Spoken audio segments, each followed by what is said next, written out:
Pergi dari kantorku, bentak suamiku. Dia tidak sadar.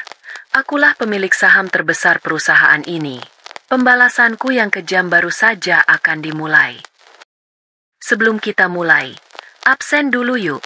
Jangan lupa subscribe, like, dan komen, hadir, di bawah biar aku tahu kalian sudah siap menyimak. Gedung Pratama Corp menjulang gagah di jantung kawasan bisnis Jakarta. Sebuah monumen kaca dan baja yang berkilauan di bawah terik matahari. Bagi Maura, setiap kali ia melangkahkan kaki ke lobi marmernya yang dingin, ia selalu merasa seperti sebutir pasir di tengah gurun kemewahan. Hari ini pun sama. Mengenakan gaun batik tulis sederhana namun berkelas, ia menenteng sebuah set kotak bekal modern yang ia rancang sendiri isinya pagi tadi, khusus untuk makan siang suaminya. "Selamat siang, Bu Maura," sapa resepsionis dengan senyum yang terlatih. Namun matanya tidak bisa menyembunyikan kilat pandangan menilai yang sudah sangat Maura hafal. Pandangan yang seolah berkata, "Istri CEO," tapi penampilannya biasa saja. Maura hanya membalas dengan senyum tipis dan anggukan, lalu berjalan menuju lift khusus untuk jajaran eksekutif. Di dalam kotak baja yang melesat naik itu, ia menarik napas dalam-dalam, mempersiapkan diri. Menemui suaminya di singgasananya selalu terasa seperti sebuah audisi yang tak pernah ia menangkan. Lantai 35 adalah dunia yang berbeda. Karpetnya lebih tebal, udaranya lebih dingin, dan keheningannya terasa berat. Hanya dipecah oleh dengung samar pendingin udara dan ketukan sepatu mahal di atas lantai pualam. Pintu ruangan Erlangga, suaminya, terbuat dari kayu mahoni gelap dengan plakat kuningan bertuliskan, "Erlangga Pratama, Chief Executive Officer." Maura masuk dengan perlahan. Erlangga sedang menelepon. Punggungnya menghadap pintu, menatap keluar jendela raksasa yang menyuguhkan pemandangan kota. Gesturnya tajam dan tidak sabar. Ketika ia berbalik dan melihat Maura, keningnya berkerut. Tanpa mematikan panggilannya, ia hanya memberi isyarat dengan dagunya ke arah meja kecil di sudut ruangan. "Ya, pastikan proposal itu di atas meja saya sebelum jam 3. "Tidak ada alasan," ucapnya ke telepon. Matanya menatap Maura dengan sorot yang jelas-jelas terganggu. Maura meletakkan kotak bekal itu dengan hati-hati. Harum rendang dan sayur lodeh yang ia masak dengan sepenuh hati seolah tak mampu menembus dinginnya atmosfer ruangan ini. Ia menunggu. Mungkin suaminya akan menyelesaikan panggilannya dan mengucapkan terima kasih. Mungkin ia akan bertanya kabar istrinya. "Ada lagi?" tanya Erlangga ketus setelah menutup telepon. Tangannya sudah kembali sibuk di atas keyboard laptopnya. "Tidak, Mas. Hanya mengantar ini," jawab Maura pelan. "Jangan lupa makan, ya." Taruh saja di situ. Aku sedang sibuk." Hanya itu. Tidak ada senyum. Tidak ada terima kasih. Hati Maura mencelos. Seperti biasa. Ia sudah terbiasa. Namun rasa sakitnya tak pernah benar-benar tumpul. Ia memaksakan seulas senyum. "Baiklah, aku pulang dulu." Saat ia berbalik untuk keluar, pintu sebuah ruangan yang sedikit lebih kecil namun tak kalah mewah terbuka. Ruangan itu bertuliskan, "Dewan Komisaris." Sosok Ibu Lydia, mertuanya, muncul dari sana. Wanita parubaya itu masih terlihat anggun dengan setelan blazer berwarna gading dan tatanan rambut yang sempurna. "Maura," panggilnya. Suaranya halus, namun nadanya setajam silet. Ia menghampiri Maura. Matanya memindai penampilan menantunya dari atas ke bawah. "Iya, Bu. Kamu lagi di sini. Kenapa tidak pakai baju yang lebih profesional? Blazer atau semacamnya?" Ibu Lydia menyentuh lengan gaun batik Maura dengan ujung jarinya seolah jijik. "Ini kantor, Maura, bukan arisan. Kamu harus menjaga citra suamimu sebagai CEO.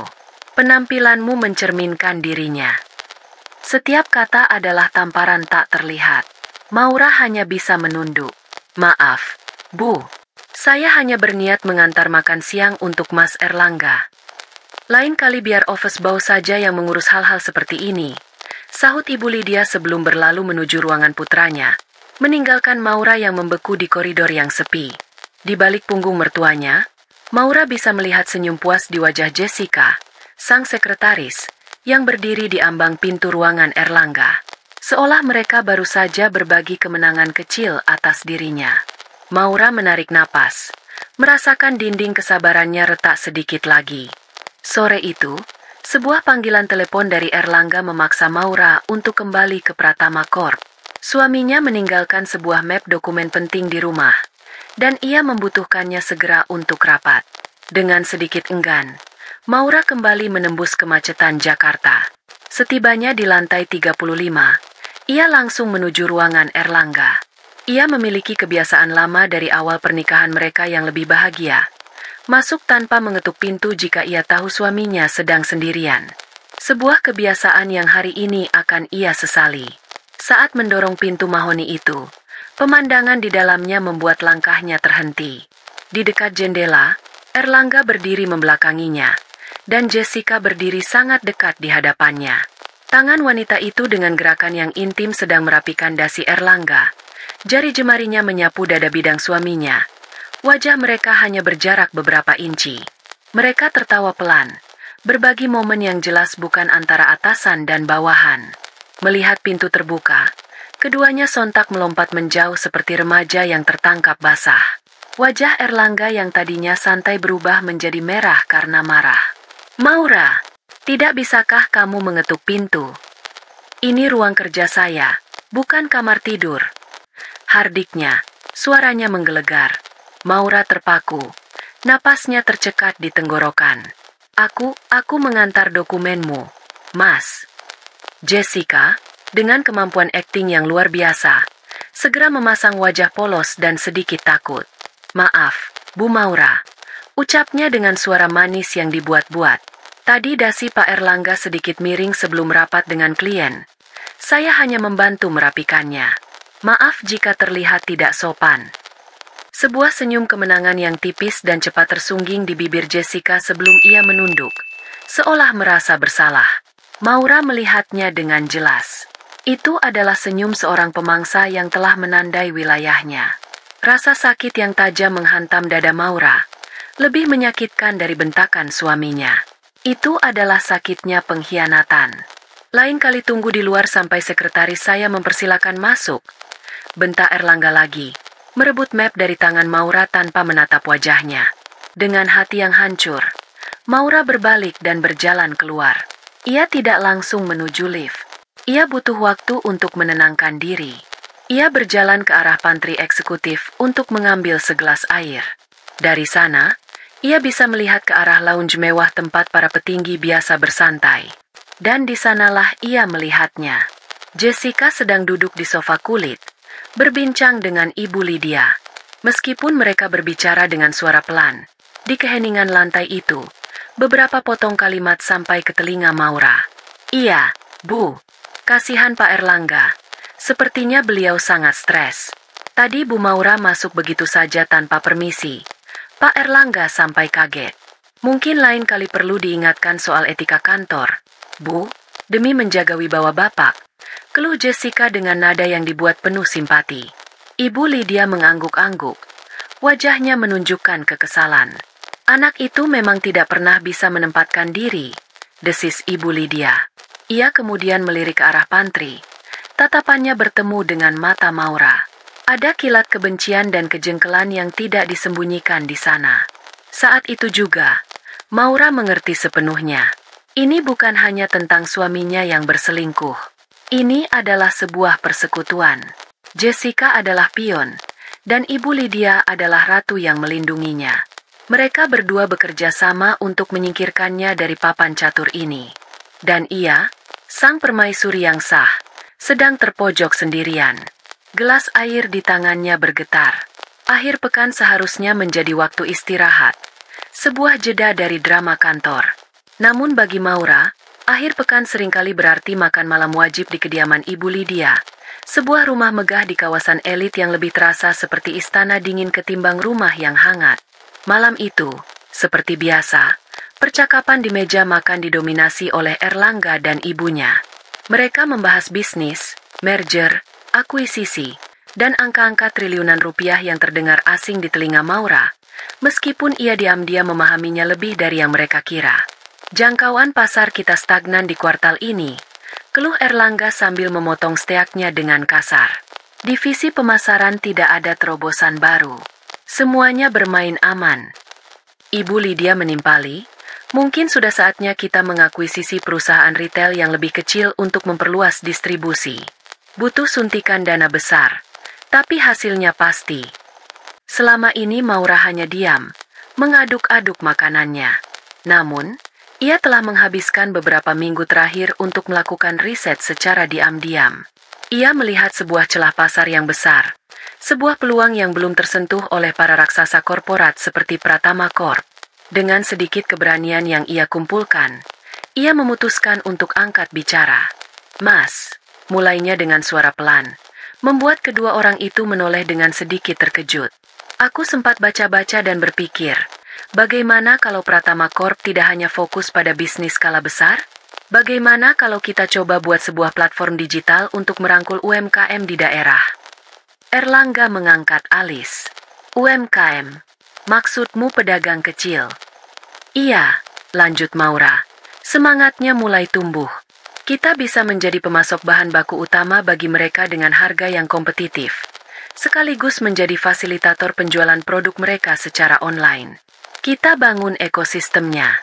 Perusahaan akan dapat untung dari setiap transaksi, jangkauannya bisa sampai ke pelosok, dan yang terpenting, citra perusahaan di mata publik akan sangat positif. Kita tidak hanya mencari untung, tapi juga memberdayakan." Ia menjelaskan konsep logistik, model pendapatan, dan strategi pemasarannya dengan logika yang jernih dan terstruktur. Untuk sesaat, Erlangga tampak terdiam, mempertimbangkan. Namun, ia kemudian melirik ibunya, seolah mencari petunjuk. Ibu Lydia mengeluarkan tawa kecil yang meremehkan. Maura, pikiranmu itu sungguh mulia," katanya dengan nada sarkastis. "Tapi kita ini pebisnis, bukan lembaga amal." Erlangga, seolah mendapat lampu hijau, ikut tertawa. "Sayang, kamu pikir ini yayasan sosial? Kita ini perusahaan besar. Urusan kita itu proyek-proyek bernilai miliaran, bukan mengurusi untung recehan dari pedagang keripik." "Hantaman itu telak," Ibu Lydia menambahkan, melambaikan tangannya seolah mengusir lalat. "Sudahlah, Erlangga, istrimu ini pemikirannya sederhana, seperti hobinya memasak dan berkebun. Biarkan saja dia dengan dunianya. Urusan perusahaan, biar kita yang lebih mengerti yang memikirkannya. Sebagai komisaris, saya rasa perusahaan tidak butuh ide-ide rumahan seperti ini." Dunia Maura seakan runtuh. Ide yang ia bangun dengan riset berhari-hari, harapan bahwa ia bisa berkontribusi dan menunjukkan nilainya, semuanya hancur lebur hanya dalam hitungan detik. Ia dihina bukan karena idenya buruk, tapi karena ide itu datang darinya, dari seorang wanita yang mereka anggap tidak punya tempat di dunia mereka. Maura menunduk, menatap piringnya yang tiba-tiba terasa memuakan. "Maaf," bisiknya. Hanya itu yang bisa ia katakan. Sisa makan malam itu ia lalui dalam kebisuan total. Hatinya sedingin es. Malam itu, Maura tidak bisa tidur. Ejekan suami dan mertuanya terus terngiang di telinganya, berputar-putar seperti kaset rusak. Ia bangkit dari tempat tidur, bergerak sepelan mungkin agar tidak membangunkan Erlangga yang sudah mendengkur di sebelahnya. Kakinya membawanya ke sebuah ruangan kecil di sudut rumah yang ia sebut sebagai ruang kerja pribadinya. Di dalam ruangan itu, di balik lukisan pemandangan sawah yang menenangkan, terdapat sebuah brankas tersembunyi. Dengan jari-jari gemetar, Maura memutar kombinasinya. Pintu baja yang berat itu terbuka dengan bunyi klik pelan. Di dalamnya, di antara beberapa perhiasan warisan, ada sebuah map kulit tebal berwarna hitam. Ia membawa map itu ke meja kerjanya. Di dalamnya, tertumpuk rapi sertifikat-sertifikat saham PT Pratama Corpora. 70%. Nilai yang bisa membuat Erlangga dan Ibu Lydia bersujud di kakinya jika mereka tahu. Namun, di atas tumpukan kertas berharga itu, ada selembar surat yang lebih berharga lagi. Surat terakhir dari ayahnya. Tulisannya sedikit miring dan bergetar. Tanda ditulis di hari-hari terakhirnya. Maura membacanya untuk yang kesekian kali, dan setiap kata membawa gelombang emosi yang sama kuatnya. Maura, putriku satu-satunya. Jika kau membaca ini, artinya ayah sudah tidak ada lagi untuk menjagamu. Maafkan ayah meninggalkanmu begitu cepat. Ayah meninggalkanmu bukan hanya harta, nak, tapi juga beban. Kekayaan ini bisa menjadi berkah, tapi lebih sering menjadi racun yang menguji karakter orang-orang di sekitarmu. Pria yang kamu nikahi, Erlangga. Ayah melihat ambisinya yang besar, tapi ayah belum sempat melihat kedalaman hatinya. Ayah berharap ia tulus mencintaimu, tapi dunia bisnis mengajarkan ayah untuk tidak mudah percaya. Karena itu, ayah memberimu kuasa ini, pedang terkuat di perusahaan. Tapi pedang ini bukan untuk kau ayunkan sesuka hati. Janji pada ayah. Maura, cobalah hidup dengan kekuatan hatimu sendiri terlebih dahulu. Jadilah istri yang baik, pelajari dunianya. Lihatlah karakter aslinya saat ia merasa berada di puncak kekuasaan penuh. Saat ia berpikir kau tidak memiliki apa-apa selain cinta untuknya. Gunakan saham ini, gunakan kekuatan ini. Hanya saat kau benar-benar terpojok. Hanya saat kehormatanmu sebagai manusia, sebagai istri, dan sebagai putri ayah, diinjak-injak tanpa sisa. Anggap ini sebagai ujian terakhir dari ayah untukmu, untuk melihat apakah kau bisa berdiri dengan kakimu sendiri sebelum bersandar pada warisan ayah. Percayalah pada Pak Wibowo, dia akan menjagamu. Air mata menetes membasahi pipi Maura. Ia teringat percakapan teleponnya yang rutin dan rahasia dengan pengacara kepercayaan ayahnya itu. Bagaimana kondisi keuangan perusahaan, Pak? Tanyanya beberapa minggu lalu. Suara Pak Wibowo di seberang terdengar tenang dan profesional. Secara umum stabil, Bu Maura. Laba masih sesuai target. Namun, ada beberapa pos pengeluaran yang perlu menjadi perhatian. Biaya representasi dan perjalanan dinas jajaran direksi naik 30% pada kuartal ini. Angkanya cukup fantastis. Maura tahu apa arti biaya representasi itu.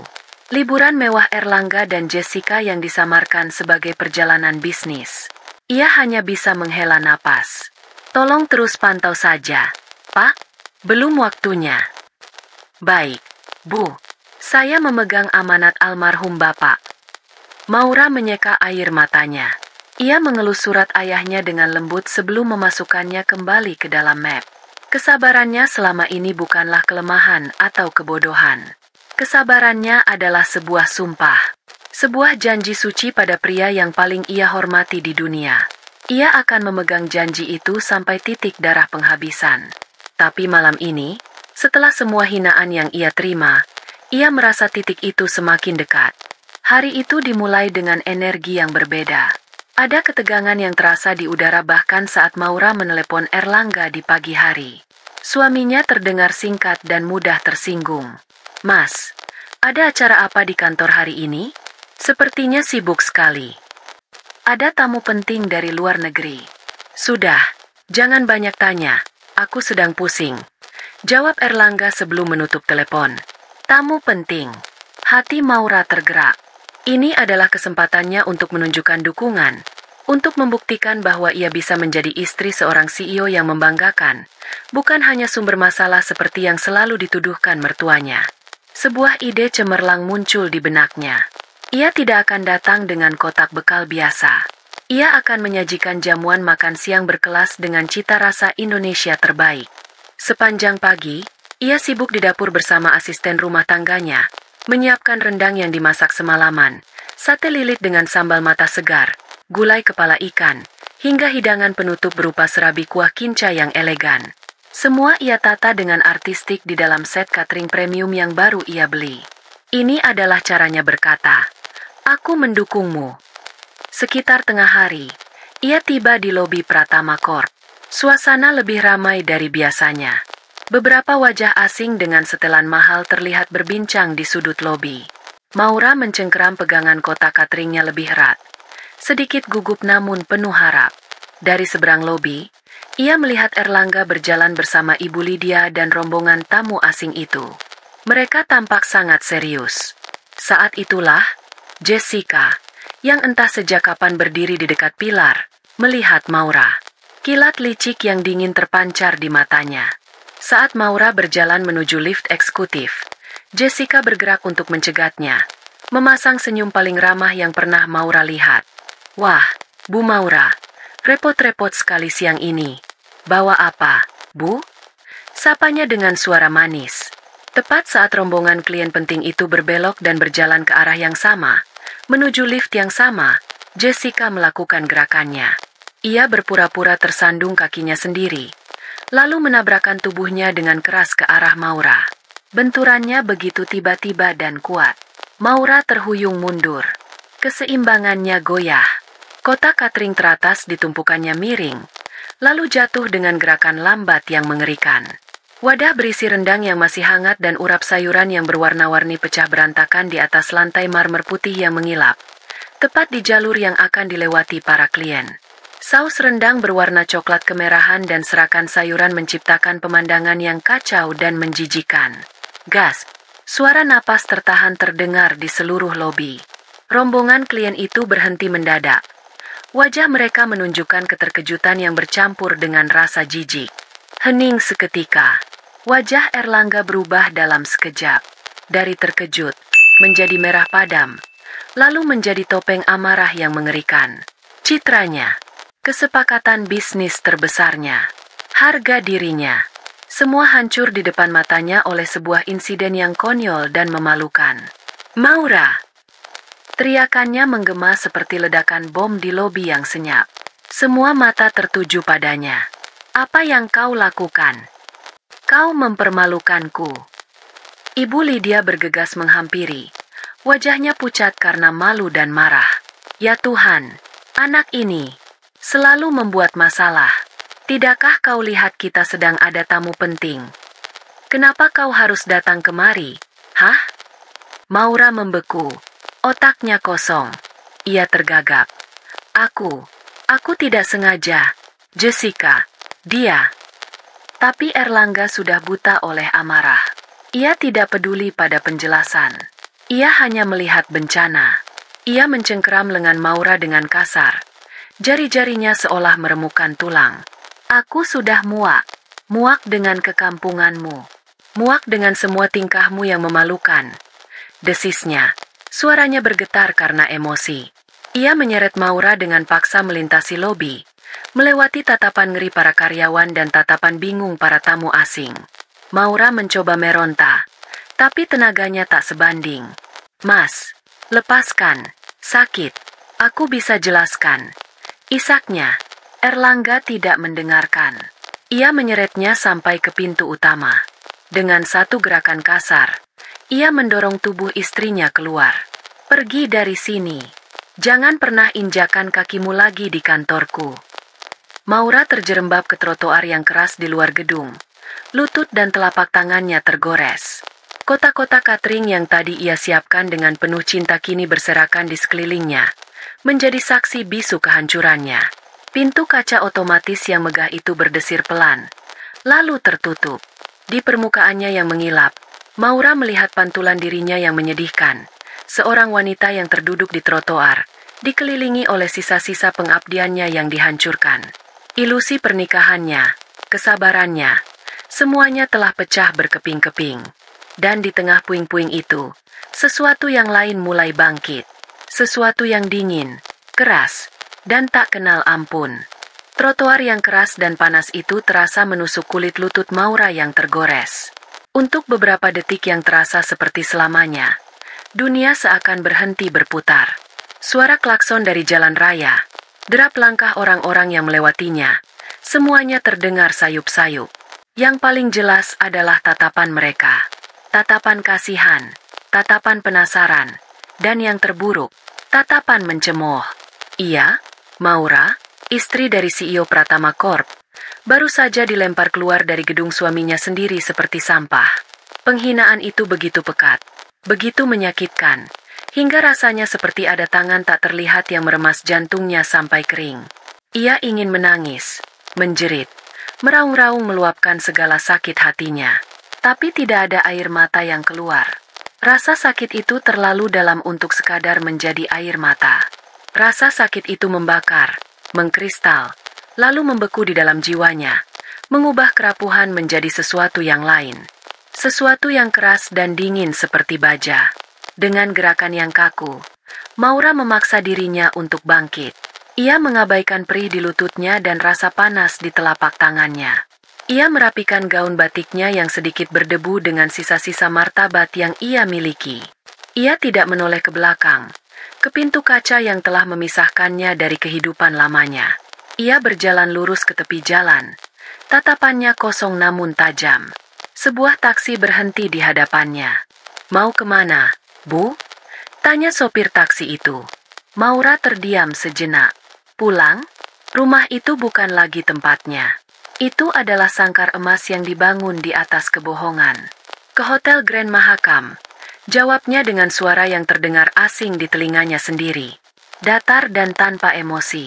Selama perjalanan, ia hanya menatap keluar jendela, melihat gedung-gedung Jakarta yang berlalu lalang. Pikirannya tidak lagi dipenuhi kesedihan, melainkan kalkulasi. Setiap hinaan, setiap cemoohan, setiap kebohongan yang ia telan selama bertahun-tahun kini berbaris rapi di benaknya, berubah menjadi daftar hutang yang harus ditagih. Janji pada ayahnya kini terasa berbeda. Dulu itu adalah beban kesabaran, kini itu adalah izin untuk bertindak. Batasnya telah dilewati. Kehormatannya telah diinjak-injak sampai lumat. Di dalam kamar hotel yang mewah dan sunyi, Maura berdiri di depan cermin besar. Ia menatap pantulan dirinya. Wanita dengan mata yang sedikit bengkak, gaun yang kusut, dan beberapa goresan di kulitnya. Tapi di balik semua itu, ada sorot mata yang baru. Sorot mata seorang ratu yang kerajaannya telah direbut dan kini bersiap untuk perang. Tangannya tidak lagi gemetar saat ia mengambil ponselnya. Jarinya menekan sebuah nomor dari panggilan cepat dengan presisi yang mantap. Bukan nomor teman, bukan pula kerabat. Telepon itu diangkat pada dering kedua. "Halo, selamat sore." "Halo, Pak Wibowo." Sapa Maura. Suaranya rendah, tapi setiap katanya tegas dan jernih. "Ini Maura." Ada jeda sejenak di seberang sana, mungkin karena terkejut dengan nada suara kliennya yang berubah total. "Ibu Maura? Ada apa, Bu? Apa terjadi sesuatu?" "Wasiat ayah sudah saya penuhi, Pak. Kesabaran saya sudah habis," kata Maura, menatap pantulan matanya yang berkilat dingin di cermin. Saatnya klausa kedua dari surat wasiat itu dijalankan. Pak Wibowo langsung mengerti. Suaranya berubah serius. "Saya mengerti, Bu. Apa yang harus saya lakukan?" "Siapkan rapat umum pemegang saham luar biasa secepat mungkin," perintah Maura. "Besok siang. Saya tidak mau menunggu lebih lama lagi." "Besok? Agak mendadak, Bu. Tapi bisa diatur agendanya." Maura menarik napas dalam-dalam, menghembuskan sisa-sisa terakhir dari wanita lemah yang dulu ia perankan. "Perombakan total. Saya ingin mereka semua keluar dari perusahaan saya." Keesokan paginya, suasana di lantai eksekutif Pratama Corp terasa berat. Erlangga berada dalam suasana hati yang sangat buruk. Insiden memalukan kemarin membuat kesepakatan dengan investor asing menjadi goyah. Mereka meminta waktu untuk mempertimbangkan kembali setelah menyaksikan drama keluarga yang tidak profesional di lobi perusahaan. Ibu Lydia duduk di sofa di ruangan Erlangga, terus menyiramkan bensin ke dalam api amarah putranya. "Sudah ibu bilang dari dulu, Erlangga, wanita kampung itu hanya akan membawa sial. Lihat sekarang, reputasi kita hancur di depan investor internasional," omelnya, sambil memijat pelipisnya dengan dramatis. Erlangga membanting tumpukan kertas ke atas meja. "Aku tahu, Bu. Aku tahu. Aku sudah mengusirnya. Dia tidak akan pernah lagi menginjakkan kaki di sini." Tiba-tiba, Jessica masuk dengan langkah terburu-buru. Wajahnya menunjukkan ekspresi cemas yang dibuat-buat, meski ada kilatan aneh di matanya. "Pak, Bu, maaf mengganggu. Ada email darurat yang baru saja masuk untuk semua direksi dan komisaris," katanya sambil menyodorkan sebuah tablet. Erlangga merebut tablet itu dengan kasar. Di layar, terpampang sebuah email dengan kop surat resmi. Dari Firma Hukum Wibowo Rekan. Kepada Dewan Direksi Dewan Komisaris PT Pratama Corpora. Subjek: Panggilan Rapat Umum Pemegang Saham Luar Biasa, RUPSLB. Kening Erlangga berkerut dalam saat membaca isinya. Panggilan resmi untuk menghadiri RUPSLB pada pukul 14 siang ini. Agenda tidak disebutkan secara spesifik, hanya evaluasi kinerja dan perubahan struktur organisasi perusahaan. RUPSLB, siang ini. Erlangga tertawa sinis. Siapa yang berani-beraninya meminta hal konyol seperti ini? Ibu Lydia ikut membaca dari balik bahu putranya. Wibowo Rekan?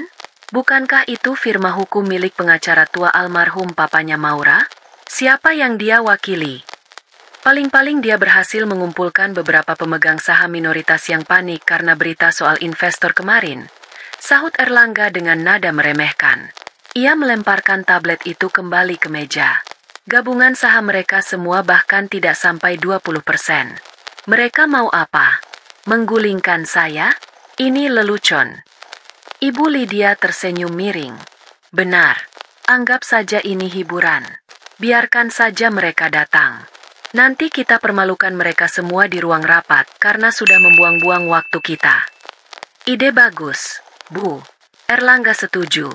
Arogansinya kembali membumbung tinggi. Jessica, tolong siapkan ruang rapat utama. Pastikan AC-nya dingin.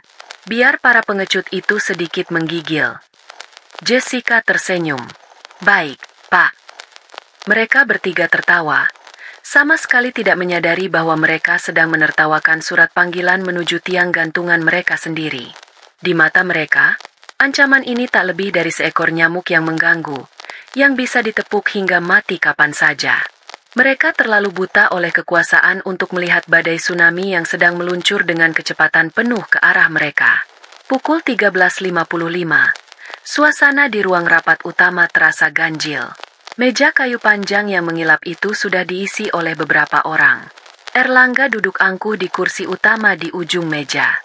Di sisinya, Ibu Lydia duduk dengan postur tegak di kursi yang disediakan untuk komisaris. Beberapa direktur lain dan perwakilan pemegang saham minoritas duduk dengan wajah tegang, saling berbisik dan bertanya-tanya. Mereka semua merasa ada sesuatu yang tidak beres, tapi tidak ada yang tahu apa. 5 menit lagi. Di mana pengacara tua itu? Terlambat di rapat yang dia buat sendiri. Cibir Erlangga sambil melirik jam Rolex di pergelangan tangannya. Tepat pukul 14. Kedua daun pintu raksasa di ujung ruangan berayun terbuka tanpa suara. Semua kepala menoleh. Yang pertama masuk adalah Pak Wibowo.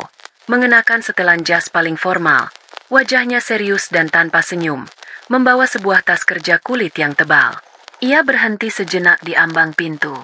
Lalu, sosok kedua melangkah masuk dari belakangnya, dan seluruh ruangan hening seketika. Itu Maura. Tapi bukan Maura yang mereka kenal. Bukan istri penurut dengan gaun batik dan senyum pasrah. Wanita yang melangkah masuk ke ruangan itu adalah orang asing yang meminjam wajahnya. Ia mengenakan power suit berwarna abu-abu arang yang dijahit sempurna, menonjolkan postur tubuhnya yang ternyata tegap dan kuat. Rambutnya yang biasa tergerai atau diikat seadanya, kini tersanggul rapi dan modern di tengkuknya, memperlihatkan leher jenjangnya. Riasan wajahnya tipis namun tegas, menonjolkan tulang pipinya dan sorot matanya yang dingin. Ia tidak berjalan dengan langkah ragu-ragu. Ia berjalan dengan langkah yang mantap dan terukur. Sepatu hak tingginya berketuk pelan di lantai marmer. Setiap ketukan terdengar seperti detak lonceng kematian. Tatapannya lurus ke depan. Tidak melirik Erlangga, tidak pula Ibu Lydia. Seolah mereka hanyalah perabotan di dalam ruangan. Napas semua orang seakan tertahan. Erlangga dan Ibu Lydia menatap dengan mulut setengah terbuka. Tidak percaya dengan apa yang mereka lihat. Maura! Suara Erlangga keluar seperti bisikan serak. Apa? Apa yang kau lakukan di sini? Siapa yang mengizinkanmu masuk? Maura tidak menjawab. Ia terus berjalan hingga tiba di sisi meja yang berhadapan langsung dengan Erlangga. Di sana ada sebuah kursi kosong yang megah, yang selalu dibiarkan kosong karena tidak ada yang jabatannya cukup tinggi untuk mendudukinya selain sang pendiri. Dengan gerakan anggun, Maura duduk di kursi itu. Pak Wibowo melangkah maju ke kepala meja. Ia berdeham untuk memecah keheningan yang mencekik. Selamat siang, Bapak dan Ibu sekalian. Sesuai dengan anggaran dasar perusahaan pasal 15 ayat 2, rapat umum pemegang saham luar biasa ini dinyatakan sah karena telah diminta secara resmi oleh pemegang saham yang mewakili lebih dari 2/3 dari total seluruh saham dengan hak suara. Ia berhenti sejenak, membiarkan kalimatnya meresap. Erlangga mengerutkan kening. 2/3? Itu lebih dari 67%. Mustil. Dan dengan ini, lanjut Pak Wibowo, suaranya lantang dan jelas. Izinkan saya memperkenalkan perwakilan dari pemegang saham mayoritas tersebut. Ia menggerakkan tangannya, menunjuk dengan hormat ke arah Maura. Ibu Maura, pemegang sah 70% saham PT Pratama Corpora, sesuai dengan Akta Waris nomor 3476/2015 yang telah disahkan oleh Pengadilan dan Kemenkumham. Pak Wibowo meletakkan sebuah dokumen tebal bersampul biru tua ke atas meja di depan Maura. Bunyi lembut dokumen itu menghantam permukaan kayu terdengar seperti dentuman meriam di telinga Erlangga. 70%. Angka itu menggema di dalam kepala Erlangga.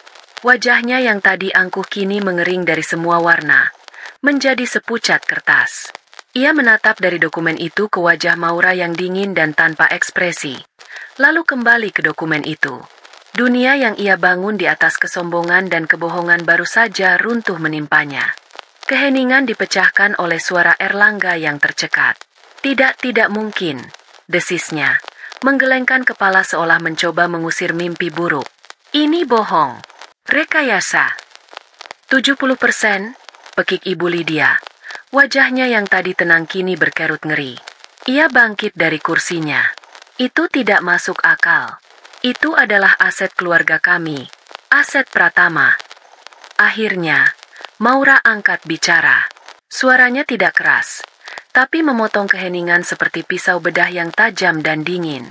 Aset ini milik ayah saya, Hardiman Suryo, yang membangun perusahaan ini dari nol bersama almarhum ayah Anda. Ayah saya memilih untuk tetap di balik layar, namun kepemilikannya tidak pernah berubah. Jelas Maura menatap lurus ke mata Erlangga. Dan setelah beliau wafat, sesuai wasiatnya, aset ini menjadi milik saya. Ia berdiri perlahan, dan gerakan itu seolah menyedot semua oksigen dari ruangan. Auranya begitu kuat hingga semua protes dan sanggahan mati di tenggorokan. Selama bertahun-tahun, saya diam. Saya menjalankan peran saya sebagai istri, berharap suatu hari nanti saya bisa melihat pria baik yang pernah saya nikahi, bukan monster serakah dan sombong yang kini duduk di kursi itu. Ia memberi isyarat pada Pak Wibowo. Sang pengacara menekan sebuah tombol pada remote, dan layar proyektor besar di belakang Maura menyala. Agenda pertama, evaluasi kinerja direksi, ucap Maura lantang. Sebuah grafik muncul di layar, menunjukkan lonjakan, biaya representasi dan perjalanan dinas, yang tidak wajar selama 3 tahun terakhir. Biaya perjalanan dinas ke Singapura, Swiss, dan Maladewa. Maura membacakan data di layar dengan nada datar. Tapi anehnya, tidak ada satupun laporan hasil perjalanan atau kesepakatan bisnis yang tercatat. Mungkin karena ini bukan perjalanan dinas, melainkan biaya liburan mewah Anda dengan sekretaris Anda. Jessica, yang berdiri merapat ke dinding di belakang ruangan, menjadi sepucat mayat. Semua mata kini tertuju padanya. Slide berikutnya muncul. Sebuah daftar panjang berisi nama-nama proyek pengadaan dengan nilai fantastis. Beberapa di antaranya ditandai merah dengan tulisan, fiktif. Dan ini, lanjut Maura, jejak digital dari kerugian perusahaan sebesar 200 miliar rupiah. Uang yang menguap dari proyek-proyek pengadaan fiktif, yang setelah dilacak oleh tim Pak Wibowo, ternyata alirannya berhenti di beberapa rekening atas nama Anda, Erlangga. Erlangga terkesiap, tidak mampu berkata-kata. Maura kemudian mengalihkan tatapannya yang sedingin es kepada mertuanya. Agenda kedua, evaluasi kinerja Dewan Komisaris. Ibu Lydia, sebagai komisaris, tugas Anda adalah mengawasi. Tapi Anda justru ikut menandatangani dan menyetujui semua laporan keuangan palsu ini. Mungkin karena Anda terlalu sibuk menggunakan fasilitas perusahaan, 3 mobil mewah dan seorang sopir pribadi, untuk kepentingan arisan dan belanja Anda. Ibu Lydia terhuyung mundur dan jatuh kembali ke kursinya, seolah kakinya tak lagi mampu menopang tubuhnya. Maura menarik napas dalam, mengumpulkan semua kekuatan yang ia miliki. Ini adalah momennya, momen pembalasan. Maka dari itu, suaranya menggema di ruangan yang sunyi senyap. Berdasarkan suara mutlak dan tidak terbantahkan dari 70% saham PT Pratama Corpora, RUPSLB ini secara sah memutuskan. Pertama, memberhentikan dengan tidak hormat Saudara Erlangga Pratama dari posisi Direktur Utama, efektif saat ini juga. Kedua, memberhentikan dengan tidak hormat Ibu Lydia Handoko dari posisi Komisaris, efektif saat ini juga. Segala fasilitas yang melekat pada jabatan harap dikembalikan kepada perusahaan paling lambat sore ini. Ia berhenti sejenak, membiarkan palu godam keputusannya menghantam korbannya. Lalu, matanya yang tajam menemukan sosok Jessica yang gemetar di sudut ruangan. Dan untuk Anda, Nona Jessica, Anda memang bukan direksi. Tapi atas dasar pelanggaran etika berat dan keterlibatan Anda dalam tindakan yang merugikan perusahaan, tim personalia akan mengantarkan surat pemecatan Anda dalam 1 jam. Silakan kemasi barang-barang Anda. Palu kekuasaan telah dihantamkan. Eksekusi telah selesai. Di tengah reruntuhan kekuasaan mereka, Maura berdiri tegak, tak tersentuh. Kau tidak bisa melakukan ini padaku. Erlangga akhirnya berhasil mengeluarkan suara, campuran antara amarah, ketidakpercayaan, dan kepanikan murni. Ia bangkit, menunjuk Maura dengan jari gemetar. Aku ini suamimu. Maura, suamimu. Maura menatapnya tanpa gentar. Di dalam ruangan ini, Anda bukan lagi siapa-siapa, jawabnya dingin. Dan status pernikahan kita, pengacara saya yang akan menyelesaikannya di pengadilan. Tidak, ini perusahaanku, perusahaan ayahku. Jerit Ibu Lydia histeris. Perusahaan ini sekarang milikku, sahut Maura tegas. Dan aku tidak akan membiarkannya dirusak oleh lintah seperti kalian. Pak Wibowo memberi isyarat. 2 orang petugas keamanan berbadan tegap yang sejak tadi berjaga di luar pintu, masuk dengan tenang. Mereka sudah mendapat instruksi yang jelas. Bawa mereka keluar, perintah Maura singkat. Para petugas keamanan mendekati Ibu Lydia dan Jessica. Maaf, Bu, Non, mohon ikut kami. Jessica mulai menangis terseduh-seduh, sementara Ibu Lydia memberontak dan berteriak-teriak histeris, menyebut Maura anak tidak tahu diuntung dan menantu durhaka. Namun perlawanan mereka sia-sia. Keduanya digiring keluar dari ruang rapat, meninggalkan jejak drama yang memalukan. Kini tinggal Erlangga. Ia menatap Maura dengan mata nyalang. Napasnya memburu. Namun ia tahu perlawanan fisik hanya akan mempermalukan dirinya lebih jauh. Dengan bahu yang merosot kalah, ia membiarkan dirinya digiring keluar, meninggalkan tatapan terakhir yang penuh kebencian pada wanita yang pernah ia sebut istri. Setelah pintu tertutup dan keheningan kembali, Maura mengalihkan perhatiannya pada sisa direksi yang masih terpaku di kursi mereka, menatapnya dengan campuran rasa takut, hormat, dan kekaguman. Saya tahu, hari ini penuh kejutan, ujar Maura. Suaranya kini lebih tenang namun tetap berwibawa. Tapi saya pastikan pada Anda semua, era kepemimpinan yang korup, nepotisme, dan tidak efisien di Pratama Corp sudah berakhir hari ini. Ia menatap seorang pria parubaya berkacamata yang duduk di ujung meja, yang dikenal sebagai direktur keuangan paling jujur di perusahaan. Bapak Santoso, saya mengenal reputasi dan integritas Anda. Untuk sementara waktu, saya menunjuk Anda sebagai pelaksana tugas direktur utama. Anda akan melapor langsung pada saya. Apakah Anda bersedia? Pak Santoso, yang tampak paling terkejut dari semuanya, mengerjapkan mata beberapa kali sebelum akhirnya mengangguk dengan sigap. Saya bersedia, Bu Maura. Ini sebuah kehormatan. Bagus, kata Maura. Perintah pertama saya untuk Anda, bekukan semua aset, kartu kredit korporat, dan fasilitas perusahaan yang terhubung dengan nama Erlangga Pratama dan Lydia Handoko. Segera. Baik, Bu. Akan saya laksanakan. Kedua, Bentuk tim untuk melakukan audit forensik menyeluruh terhadap semua proyek dan transaksi dalam 5 tahun terakhir. Saya ingin laporan yang transparan, tidak ada yang ditutup-tutupi. Siap, Bu. Maura kemudian berjalan ke arah meja, mengambil sebuah flash drive kecil dari tas tangannya.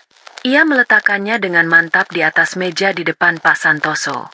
Dan ketiga, matanya menyapu seluruh ruangan. Siapkan presentasi yang ada di dalam flash drive ini. Ini adalah proposal pengembangan platform digital untuk UMKM yang pernah saya bicarakan. Ini akan menjadi prioritas utama perusahaan kita mulai sekarang. Saya ingin laporan studi kelayakannya di meja saya paling lambat besok pagi. Para direktur tertegun. Itu adalah ide yang sama. Ide yang pernah mereka dengar ditertawakan dan dicemooh oleh Erlangga dan ibunya sebagai ide rumahan dan recehan. Kini, ide itu telah menjadi titah pertama dari penguasa baru mereka. Sang ratu telah memberikan dekretnya. Era pemerintahan Maura telah resmi dimulai. Setelah diusir dari menara yang pernah menjadi simbol kekuasaan mereka, Erlangga dan Ibu Lydia mundur ke benteng terakhir mereka. Rumah mewah Ibu Lydia di kawasan Pondok Indah. Di dalam ruang keluarga yang dilapisi marmer Italia dan dihiasi perabotan seharga ratusan juta, mereka masih berusaha meyakinkan diri bahwa ini hanyalah sebuah kemunduran sementara, sebuah kudeta konyol dari wanita bodoh yang kebetulan memegang kartu truf. Ini tidak akan bertahan lama, desis Erlangga, sambil mondar-mandir di atas karpet Persia. Aku akan hubungi Hotman Sitompul. Kita akan tuntut balik dia. Atas dasar apa dia memecat kita? Ini pembajakan perusahaan. Ibu Lydia mengangguk-angguk. Wajahnya masih pucat karena syok. Benar, kita harus beri pelajaran pada anak tidak tahu diri itu. Ibu juga akan telepon teman-teman ibu di kementerian. Kita lihat saja apa dia berani macam-macam. Namun, saat Erlangga mencoba menghubungi pengacara-pengacara papan atas yang dulu selalu membalas panggilannya dalam hitungan detik, kini panggilannya hanya masuk ke kotak suara atau dijawab oleh asisten yang berjanji akan menyampaikan pesan. Telepon Ibu Lydia ke teman-teman berpengaruhnya juga bernasib sama. Mereka tiba-tiba sedang rapat atau di luar negeri. Kekuasaan mereka yang dulu absolut ternyata hanyalah ilusi yang kini lenyap tak berbekas. Untuk menenangkan saraf mereka yang tegang, Ibu Lydia mengusulkan ide. Sudah, jangan dipikirkan malam ini. Kita pergi makan malam di tempat biasa. Kita harus tunjukkan pada semua orang bahwa kita tidak terpengaruh sama sekali oleh drama konyol ini. Erlangga setuju. Menjaga citra adalah segalanya. Mereka berdandan dengan pakaian desainer terbaik mereka dan meluncur ke restoran fine dining di sebuah hotel bintang 5, tempat di mana manajer restorannya akan menyambut mereka dengan nama dan membungkuk hormat. Mereka memesan hidangan termahal, lobster thermidor, kaviar, dan sebotol sampanye kristal. Mereka makan dengan lahap, mencoba mengabaikan tatapan-tatapan penasaran dari meja lain. Ini adalah terapi mereka. Cara mereka menegaskan kembali status mereka. Setelah selesai, Erlangga dengan angkuh mengeluarkan kartu kredit andalannya, The Black Card dari Pratama Corp, kartu sakti tanpa batas limit yang telah membiayai gaya hidup mewah mereka selama ini. Ia menyerahkannya pada pelayan. Beberapa menit kemudian, pelayan itu kembali dengan wajah serba salah. Maaf, Pak Erlangga, sepertinya ada masalah dengan kartunya. Ditolak. Erlangga tertawa mengejek. Itu tidak mungkin. Mesin kalian yang rusak. Coba lagi. Pelayan itu mencoba lagi di mesin edisi yang berbeda. Ia kembali dengan wajah yang lebih pucat. Masih sama, Pak. Ditolak. Declined. Wajah Erlangga memerah. Bisik-bisik mulai terdengar dari meja sekitar. Kalau begitu pakai yang ini, katanya ketus, melemparkan kartu platinum lain yang juga merupakan fasilitas perusahaan. Hasilnya sama. Ditolak. Ia mencoba satu lagi. Ditolak. Ibu Lydia, dengan panik, mengeluarkan kartunya sendiri yang terhubung dengan rekening komisarisnya. Coba ini. Pelayan itu menggeleng pelan setelah mencobanya. Maaf, Bu. Juga ditolak. Penghinaan itu terasa membakar. Mereka, Sang Raja dan Ratu Sosialita Jakarta, tidak bisa membayar tagihan makan malam mereka. Dengan tangan gemetar karena marah dan malu, Erlangga terpaksa mengeluarkan kartu debit pribadinya. Ia tahu saldo di sana tidak banyak, hanya cukup untuk pengeluaran sehari-hari. Saat notifikasi dari bank masuk ke ponselnya, ia melihat saldonya terkuras habis, hanya menyisakan beberapa juta rupiah. Mereka berjalan keluar dari restoran di tengah tatapan penuh kemenangan dari para rival sosialita mereka. Malam itu, untuk pertama kalinya, mereka merasakan sengatan dingin dari kenyataan. Keran uang raksasa yang selama ini membanjiri hidup mereka telah ditutup rapat oleh tangan Maura. Dan mereka baru saja merasakan tetesan pertama dari kekeringan yang akan datang. Seminggu berlalu dalam kabut kebingungan dan kemarahan. Erlangga dan Ibu Lydia menghabiskan hari-hari mereka mencoba menghubungi pengacara. Namun semua menolak kasus mereka setelah mengetahui siapa lawan yang mereka hadapi. Maura, melalui Pak Wibowo, telah memasang tembok hukum yang tak tertembus. Para pengacara kelas atas tidak mau mengambil risiko melawan kekuatan finansial dan legal dari 70% saham Pratama Corp. Mereka mulai merasakan kesulitan nyata. Tanpa pemasukan dan dengan gaya hidup yang terbiasa boros, sisa uang pribadi Erlangga menipis dengan cepat. Suatu siang, saat mereka sedang berdebat sengit tentang bagaimana cara mendapatkan uang, bel pintu berbunyi. Seorang kurir berseragam menyerahkan sebuah paket dokumen yang tebal dan berat. Disegel dengan stiker resmi dari firma hukum Wibowo Orekan. "Apalagi ini?" gerutu Ibu Lydia. Erlangga merobek amplop itu dengan tidak sabar. Isinya bukan surat gugatan seperti yang mereka takutkan. Isinya jauh lebih buruk. Halaman pertama adalah surat pengantar yang dingin dan formal. Di bawahnya, ada ratusan lembar kertas yang terjilid rapi dengan judul Laporan Awal Audit Forensik, periode 2020 hingga 2025. Dengan tangan gemetar, Erlangga mulai membalik halaman. Matanya terbelalak ngeri. Di sana, semua dosa finansialnya terpapar dengan detail yang memuakan. Setiap transaksi, setiap tanggal, setiap bukti. Tiket pesawat kelas bisnis dan tagihan hotel di Maladewa untuk 2 orang, dirinya dan Jessica. Pembelian jam tangan mewah, tas desainer, dan perhiasan yang semuanya dibebankan ke pos, biaya jamuan klien. Dan yang paling mengerikan, alur dana dari belasan proyek pengadaan fiktif, lengkap dengan nomor rekening tujuan yang semuanya terhubung pada rekening-rekening rahasia atas namanya. Maura tidak hanya tahu, dia memiliki buktinya. Semuanya. Di bagian paling bawah tumpukan dokumen itu, ada 2 lembar surat yang membuat napas mereka tercekat. Yang pertama adalah somasi dan tagihan ganti rugi. Surat itu menuntut Erlangga Pratama untuk mengembalikan seluruh kerugian yang diderita perusahaan akibat tindak penyelewengannya. Angkanya tercetak tebal dan jelas, 257.480.500.000 rupiah. 257 miliar rupiah. Yang kedua lebih merupakan sebuah penghinaan. Sebuah tagihan terpisah dari Departemen HRD Pratama Corp. Sesuai klausul dalam kontrak kerja Jessica yang menyatakan bahwa jika terjadi pemecatan akibat tindakan fraud, maka segala biaya pesangon dan penalti menjadi tanggungan manajer yang terlibat dan menyetujui tindakan tersebut. Totalnya, 500 juta rupiah. Erlangga merasa mual. Lututnya lemas dan ia jatuh terduduk di sofa. Ini bukan lagi sekadar pemecatan. Ini bukan lagi tentang kehilangan gaya hidup. Ini adalah penghancuran total. Maura tidak sedang menghukum mereka. Ia sedang mengubur mereka hidup-hidup di bawah gunung utang yang tidak akan bisa mereka bayar bahkan jika mereka memiliki 10 kehidupan.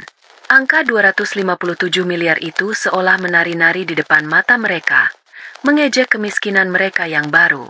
Mereka kini bukan hanya orang kaya yang jatuh miskin. Mereka adalah orang miskin yang memiliki utang setara dengan anggaran sebuah kabupaten kecil. Uang boleh lenyap, tapi bagi Ibu Lydia, status sosial adalah segalanya. Kehilangan muka di depan lingkaran pertemanannya jauh lebih menakutkan daripada kehilangan materi.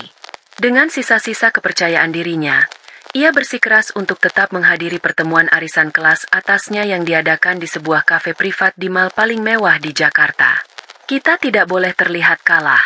Erlangga, ibu harus tunjukkan pada mereka bahwa kita baik-baik saja, katanya pada putranya yang tampak putus asa. Saat Ibu Lydia melangkah masuk ke dalam ruangan privat itu dengan tas Hermes, yang untungnya dibeli sebelum krisis, dan senyum yang dipaksakan, ia langsung merasakan perubahan atmosfer. Obrolan riang yang tadinya memenuhi ruangan mendadak mati. Para wanita, sahabat-sahabatnya, yang dulu akan berebut menyapanya, kini tiba-tiba sibuk dengan ponsel mereka atau saling berbisik di belakang kipas. Sang nyonya rumah, Datin Seruni, seorang wanita yang dulu selalu mencari muka padanya, kini menyambutnya dengan senyum kasihan yang menusuk. "Lydia, apa kabar, Dir? Aduh, kami semua dengar ada masalah di perusahaan. Kamu yang sabar, ya." Katanya, kata masalah diucapkan dengan penekanan yang jelas-jelas bernada mengejek. Selama acara berlangsung, Ibu Lydia diperlakukan seperti penderita penyakit menular. Kursi di sebelahnya sengaja dibiarkan kosong. Saat ia mencoba bergabung dalam sebuah percakapan, topik tiba-tiba beralih. Ia menjadi hantu di kerajaannya sendiri. Puncak penghinaan terjadi saat acara utama, pengocokan arisan. Sebelum nama-nama dimasukkan ke dalam mangkuk kristal, Datin Seruni berdiri dan berdeham.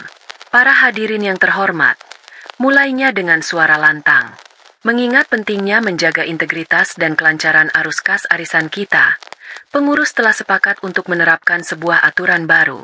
Untuk sementara waktu, anggota yang diketahui sedang menghadapi situasi finansial yang tidak stabil atau terlibat dalam sengketa hukum korporat, namanya tidak akan diikut-sertakan dalam pengocokan. Ini demi melindungi dana kita bersama." Mata semua orang langsung tertuju pada Ibu Lydia. Aturan itu tidak menyebut namanya, tapi semua orang di ruangan itu tahu siapa yang dimaksud.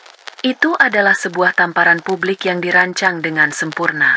Wajah Ibu Lydia memerah, lalu pucat, lalu kembali memerah karena amarah dan malu yang tak tertahankan. Ia tidak sanggup lagi. Tanpa mengucapkan sepatah kata pun, ia bangkit dari kursinya, menyambar tasnya, dan berjalan keluar dengan langkah cepat. Di belakangnya, ia bisa mendengar bisik-bisik dan tawa kecil yang tertahan. Di dalam mobil dalam perjalanan pulang, ia akhirnya menangis. Bukan tangis kesedihan, melainkan tangis kemarahan seorang ratu yang mahkotanya baru saja direbut dan diinjak-injak di depan umum. Berita kejatuhannya telah menyebar seperti wabah. Langit sosialita yang dulu memujanya kini telah memuntahkannya tanpa ampun. Kenyataan pahit terus menghantam tanpa henti. Erlangga dan Ibu Lydia kini hidup dalam ketakutan. Setiap dering telepon atau bel pintu membuat mereka terlonjak. Mereka sedang berada di tengah perdebatan sengit mengenai sisa uang mereka yang semakin menipis saat bel pintu berbunyi nyaring. Erlangga mengintip dari jendela. Di depan gerbang berdiri beberapa mobil hitam dan sekelompok orang berpenampilan formal, didampingi oleh beberapa petugas keamanan berseragam. Jantungnya berdebar kencang. Dengan enggan, ia membuka pintu. Seorang pria paruh baya yang rapi dengan setelan jas melangkah maju, memperkenalkan diri. "Selamat siang, Bapak Erlangga, Ibu Lydia. Saya Baskoro, dari Divisi Hukum dan Manajemen Aset PT Pratama Korpora." Napas Ibu Lydia tercekat. "Mau apa lagi kalian?" bentaknya. Pak Baskoro tidak terpengaruh. Dengan tenang, ia menyerahkan sebuah map berisi dokumen legal. "Kami di sini untuk menjalankan perintah dari Dewan Direksi yang baru. Sesuai dengan surat keputusan ini, kami datang untuk mengambil alih kembali aset perusahaan." "Aset apa?" sergah Erlangga. "Semua mobil sudah kalian ambil." "Bukan mobil, Pak," jawab Pak Baskoro dengan nada datar. "Rumah ini." Dunia seakan berhenti berputar. "Apa maksudmu?" pekik Ibu Lydia. "Rumah ini milik saya. Saya sudah tinggal di sini 20 tahun. Pak Baskoro membuka salah satu dokumen dan menunjukkannya. Menurut data kepemilikan di Badan Pertanahan Nasional dan Catatan Aset Perusahaan, rumah ini dibeli dan dimiliki sepenuhnya atas nama PT Pratama Korpora.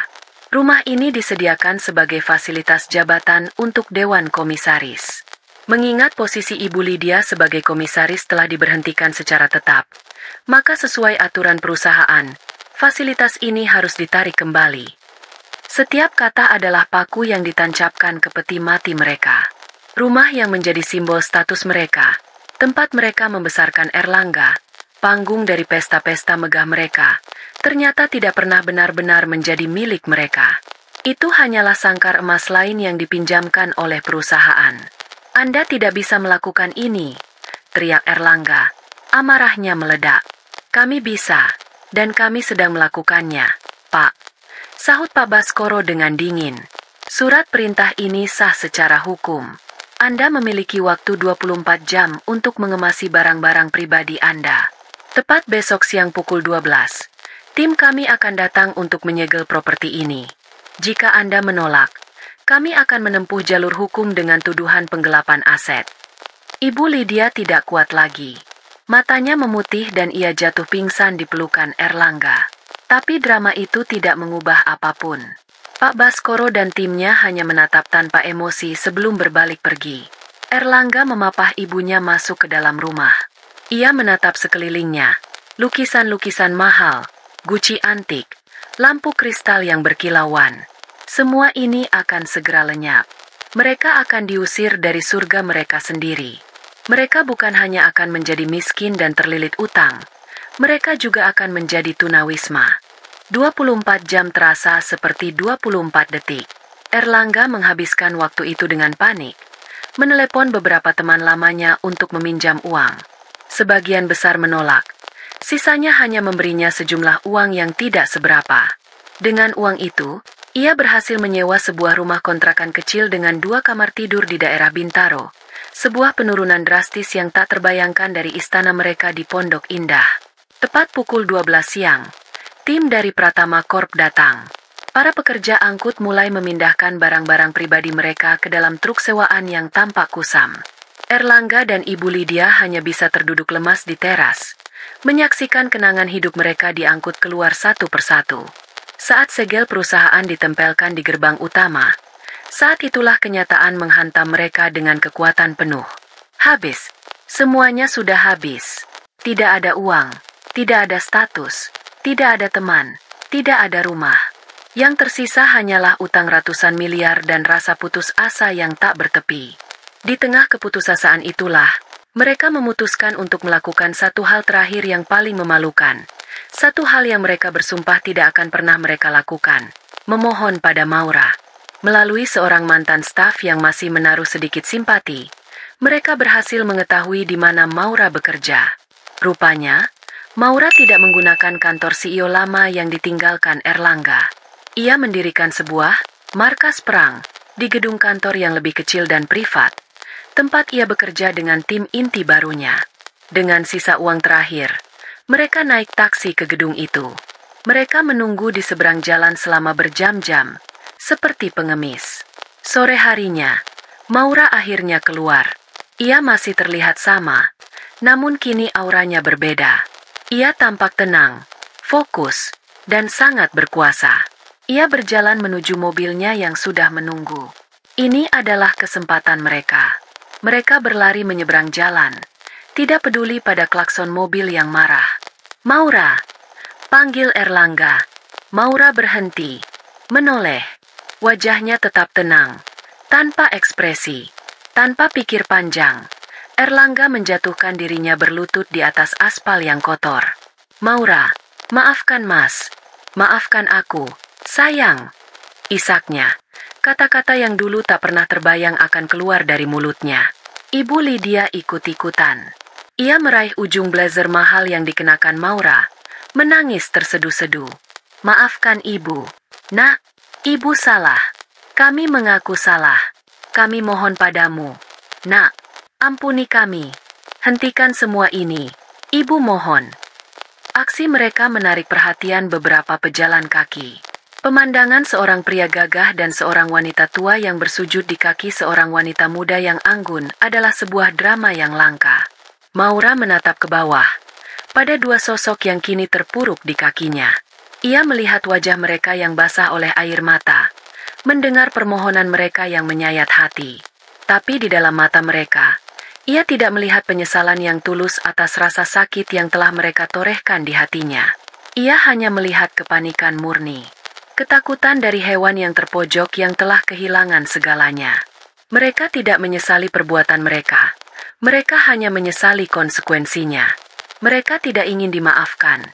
Mereka hanya ingin kehidupan nyaman mereka kembali. Maura tetap diam.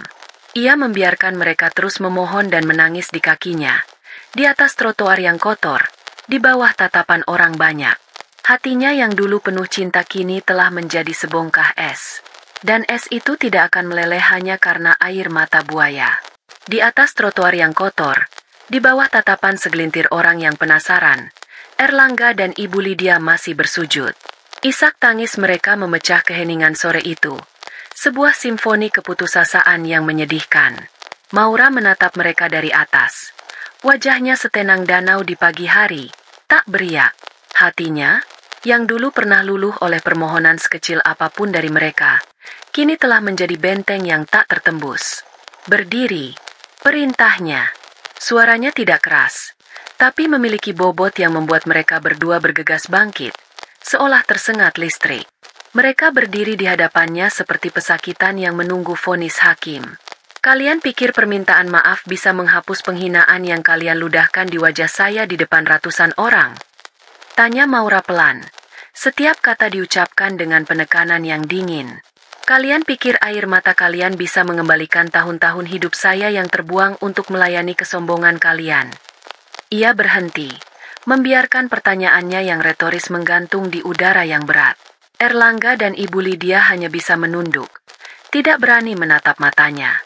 Tidak akan bisa, jawab Maura untuk mereka. Apa yang sudah pecah tidak akan pernah bisa kembali utuh. Ia tidak ingin memperpanjang drama. Dari dalam tas tangannya yang elegan, ia mengeluarkan sebuah buku cek pribadi, bukan milik perusahaan. Dengan gerakan tenang, ia menuliskan sejumlah angka, menandatanganinya, lalu merobek lembaran itu. Ia menyodorkannya pada Erlangga. Tangan Erlangga gemetar saat menerimanya. Ia melirik angka yang tertera. Cukup untuk menyewa kontrakan sederhana selama setahun dan untuk biaya makan beberapa bulan. Jumlah yang signifikan bagi orang biasa. Namun tak berarti apa-apa dibandingkan kekayaan yang pernah mereka miliki. Ini bukan pengampunan, kata Maura dengan tegas. Anggap ini pesangon terakhir dari hubungan kita. Uang pribadi saya, bukan uang perusahaan. Setelah uang ini habis, belajarlah untuk bertahan hidup sendiri. Jangan pernah lagi muncul di hadapan saya. Lalu, tatapannya beralih pada Ibu Lydia yang masih terisak. Maura mengeluarkan sebuah kartu nama dari sakunya. Dan untuk Ibu, katanya. Saya dengar dari Pak Wibowo, sebuah panti ureda yang dulu sering mendapat donasi dari ayah sedang membutuhkan tenaga administrasi untuk mengurus data para lansia dan jadwal kunjungan keluarga. Pekerjaan yang ringan, tapi mungkin berada di antara orang-orang yang tulus dan tidak berdaya bisa mengajarkan Ibu arti empati dan rasa syukur. Ia meletakkan kartu nama dengan alamat panti itu ke tangan Ibu Lydia. Ini bukanlah sebuah tawaran pekerjaan yang gemilang. Ini adalah sebuah jalan. Jalan menuju dasar, di mana mereka harus belajar merangkak dari awal. Maura tidak membiarkan mereka mati kelaparan. Tapi ia juga menolak untuk menyelamatkan mereka dari konsekuensi perbuatan mereka. Itu adalah bentuk belas kasihan yang paling kejam sekaligus paling adil.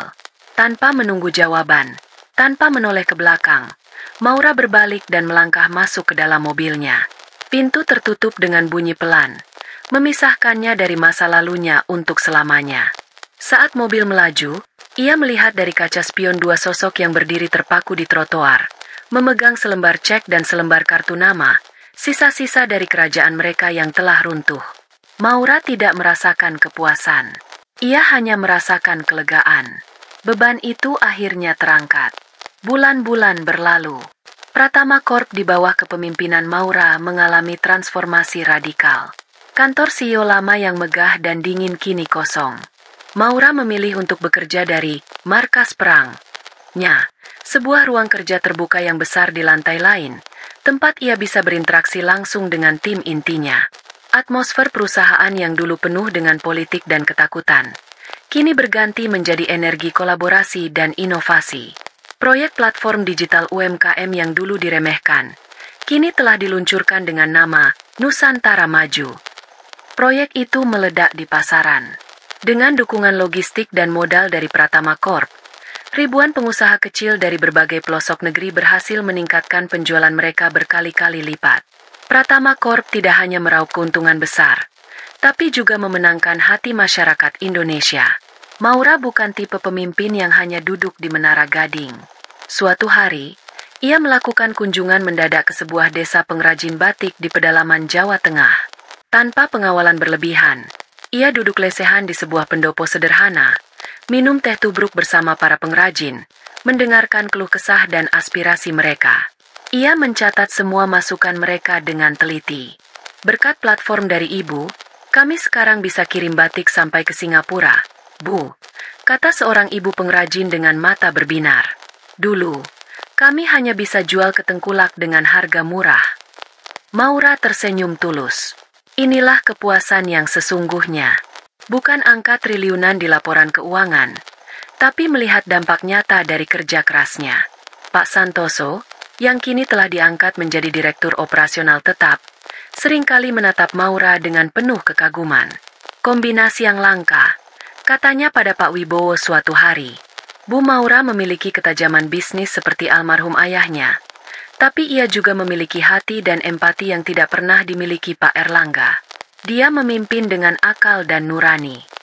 Reputasi Maura melambung. Media massa menjulukinya Ratu Baja berhati emas. Harga saham Pratama Corp meroket ke level tertinggi dalam sejarah perusahaan. Maura telah membuktikan pada dunia, dan yang terpenting, pada dirinya sendiri, bahwa nilainya jauh melampaui 70% saham yang ia warisi. Ia adalah seorang pemimpin sejati, yang membangun kembali kerajaannya di atas fondasi integritas dan kepedulian. Sementara Maura terbang tinggi, Erlangga tenggelam semakin dalam di lumpur keputusasaan. Uang pemberian Maura yang ia kelola dengan buruk mulai menipis. Setiap hari ia harus melihat bayangannya di cermin sebagai seorang pecundang. Seorang pria yang direbut segalanya oleh wanita yang dulu ia injak-injak. Harga dirinya yang hancur lebur tidak bisa menerima kenyataan itu. Dalam keputusasaannya, ia menghubungi satu-satunya orang yang ia tahu sama pahitnya dengan dirinya, Jessica. Setelah dipecat, Jessica terlempar dari dunia glamor dan kini hidup sulit. Keduanya bertemu, dipersatukan oleh kebencian dan kebodohan mereka. Mereka menyusun sebuah rencana gila. Dengan sisa-sisa koneksinya, Erlangga menghubungi beberapa karyawan rendahan di divisi IT yang dulu loyal padanya dan kini merasa tidak puas dengan sistem kerja baru yang lebih ketat. Rencananya sederhana. Mereka akan menyusupkan sebuah virus ransomware ke dalam server utama platform Nusantara Maju. Mereka berpikir, jika sistem itu lumpuh, Maura akan panik dan mereka bisa memeras perusahaan untuk mendapatkan uang tebusan yang besar. Itu adalah langkah seorang amatir yang melawan seorang profesional. Upaya sabotase itu dilakukan pada suatu malam. Namun, para penyusup tidak tahu bahwa salah satu investasi pertama Maura di perusahaan adalah membangun sistem keamanan siber kelas dunia. Saat virus itu coba ditanamkan, alarm di pusat data langsung berbunyi. Sistem secara otomatis mengisolasi serangan itu, melacak sumbernya, dan merekam semua aktivitas digital para pelaku. Upaya itu tidak hanya gagal total, bahkan tidak sempat menyebabkan gangguan sedikit pun. Namun, jejak digital yang ditinggalkan sudah lebih dari cukup. Keesokan paginya, Pak Wibowo datang ke kantor Maura bersama beberapa petugas dari unit siber kepolisian. Mereka sudah tertangkap. Bu, lapor Pak Wibowo. Erlangga dan Jessica adalah dalangnya. Bukti digitalnya sangat kuat dan tidak terbantahkan. Kali ini, perbuatannya bukan lagi sekadar masalah perdata atau etika perusahaan. Ini adalah kejahatan pidana, sabotase industri dan percobaan pemerasan. Saat mendengar berita penangkapan Erlangga, Maura hanya terdiam. Ia tidak merasakan kepuasan, tidak pula kesedihan. Yang ia rasakan hanyalah sebuah kelegaan yang hampa. Erlangga, dengan tangannya sendiri, baru saja memotong benang terakhir yang paling berantakan yang masih menghubungkannya dengan masa lalunya. Kini, tidak ada lagi yang tersisa. Jalan mereka benar-benar telah terpisah untuk selamanya. 2 tahun berlalu. Waktu adalah penyembuh sekaligus pembangun yang handal. Pratama Corp kini berada di puncak kejayaannya, menjadi salah satu konglomerasi yang paling dihormati di Asia Tenggara. Nama Maura menjadi jaminan kualitas dan integritas. Ia sering menjadi pembicara utama di berbagai forum bisnis internasional, menginspirasi banyak orang dengan kisah dan visinya. Ia telah menemukan ritme hidupnya, kerja keras di siang hari, dan kedamaian di malam hari. Namun, ada sesuatu yang masih terasa kosong, sebuah ruang yang sengaja ia biarkan tak terisi. Hingga suatu hari, takdir memperkenalkan kembali seseorang dari masa lalunya. Pak Wibowo mengajaknya makan siang untuk membahas sebuah proyek CSR baru. Ia tidak datang sendiri. "Maura, kenalkan, ini putra saya, Satria," kata Pak Wibowo. Pria yang menjabat tangannya itu tinggi, dengan senyum hangat dan sorot mata yang cerdas. Satria adalah seorang arsitek muda brilian yang sedang naik daun, terkenal dengan desain-desainnya yang ramah lingkungan dan berorientasi pada komunitas.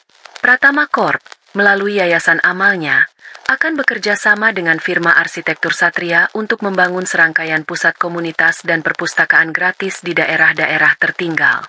Interaksi antara Maura dan Satria terasa sangat berbeda dari apapun yang pernah Maura rasakan. Satria tidak terintimidasi oleh posisinya. Ia mendengarkan ide-ide Maura dengan penuh perhatian, terkadang menantangnya dengan argumen yang cerdas dan penuh hormat. Ia tidak memujinya secara berlebihan, tapi kekagumannya terlihat jelas dari caranya menatap Maura saat wanita itu berbicara. Suatu sore, mereka mengunjungi salah satu lokasi proyek di sebuah desa di lereng gunung. Setelah seharian meninjau lokasi, mereka berhenti di sebuah warung kecil di pinggir jalan untuk minum kopi. Ditemani udara sejuk dan pemandangan lembah yang hijau, mereka mengobrol dengan santai. "Saya selalu mengagumi orang yang memegang kekuatan besar," kata Satria sambil menatap cangkir kopinya. "Tapi jarang sekali saya bertemu orang yang bisa membuatnya terlihat begitu elegan dan manusiawi. Kamu membuat kekuatan terlihat indah, Maura." Maura tertegun sejenak, lalu sebuah senyum yang tulus dan lepas terkembang di wajahnya. Senyum yang sudah bertahun-tahun tidak pernah muncul. Dulu, Erlangga memuji kecantikannya untuk dimiliki. Kini, Satria memuji kekuatannya untuk dikagumi. Perbedaannya terasa seperti jurang yang dalam.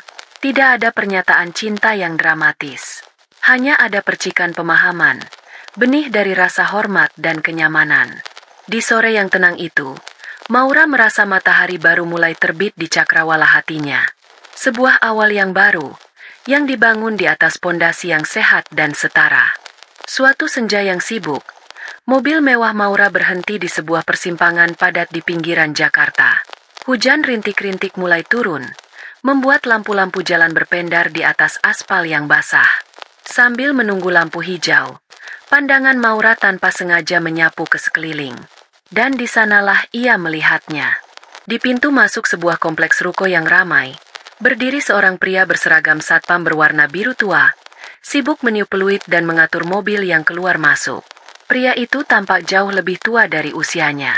Tubuhnya lebih kurus, rambutnya menipis, dan wajahnya kuyu oleh kelelatan. Itu Erlangga. Untuk sepersekian detik yang membekukan waktu, mata mereka bertemu melalui jendela mobil yang basah oleh hujan. Tidak ada lagi kemarahan di mata Erlangga. Yang ada hanyalah kehampaan, kelelahan, dan sebersih rasa malu yang dalam sebelum ia buru-buru membuang muka, kembali sibuk dengan peluitnya. Hati Maura tidak berdesir. Tidak ada rasa kemenangan, tidak ada dendam, bahkan tidak ada rasa kasihan yang berarti. Yang ia rasakan hanyalah kekosongan. Pria itu, yang pernah menjadi pusat dunianya, kini tak lebih dari seorang figur asing dalam sebuah pemandangan kota yang sibuk. Hantu dari kehidupan yang telah lama ia tinggalkan. Lampu berubah hijau. Mobil kembali melaju, meninggalkan sosok itu di belakang. Beberapa hari kemudian, saat sedang membaca berita online, ia melihat sebuah artikel tentang kegiatan sosial di sebuah panti ureda yang didukung perusahaannya. Ada beberapa foto dalam artikel itu. Di salah satu foto, di latar belakang, terlihat seorang wanita berambut putih sedang dengan sabar menyuapi seorang nenek tua di kursi roda. Wajahnya tampak letih, Namun ada gurat ketenangan yang belum pernah Maura lihat sebelumnya. Itu Ibu Lydia. Malam itu, Maura berdiri di balkon apartemennya yang megah, menatap lautan lampu Jakarta yang terhampar di bawahnya. Kilas balik kehidupannya berkelebat di benaknya. Pengkhianatan, penghinaan, pembalasan, hingga pembangunan kembali. Ia akhirnya mengerti. Kemenangan terbesarnya bukanlah saat ia memecat mereka. Bukan pula saat ia melihat mereka jatuh terpuruk. Kemenangan sejatinya adalah saat ia berhasil membangun kembali dirinya sendiri dari puing-puing kehancuran. Kekuatan sejatinya bukanlah 70% saham warisan ayahnya, melainkan kekuatan yang ia temukan di dalam dirinya sendiri untuk menutup sebuah bab yang menyakitkan, dan dengan tangan gemetar namun mantap, mulai menulis sebuah babak baru yang cemerlang. Ia menarik napas dalam-dalam, merasakan udara malam yang sejuk memenuhi paru-parunya. Ia bebas, benar-benar bebas. Dan di hadapannya, masa depan terbentang luas dan penuh cahaya. Nah, tamat sudah kisah pembalasan Maura. Terima kasih banyak sudah menyimak sampai akhir. Sekarang aku mau tanya, jika kamu ada di posisi Maura, keputusan apa yang akan kamu ambil? Komen A. Jika kamu akan memaafkan dan memberi mereka kesempatan kedua. Komen B. Jika kamu akan melakukan hal yang sama persis seperti Maura. Aku tunggu jawaban kalian di bawah. Dan jangan lupa subscribe agar tidak ketinggalan cerita seru lainnya.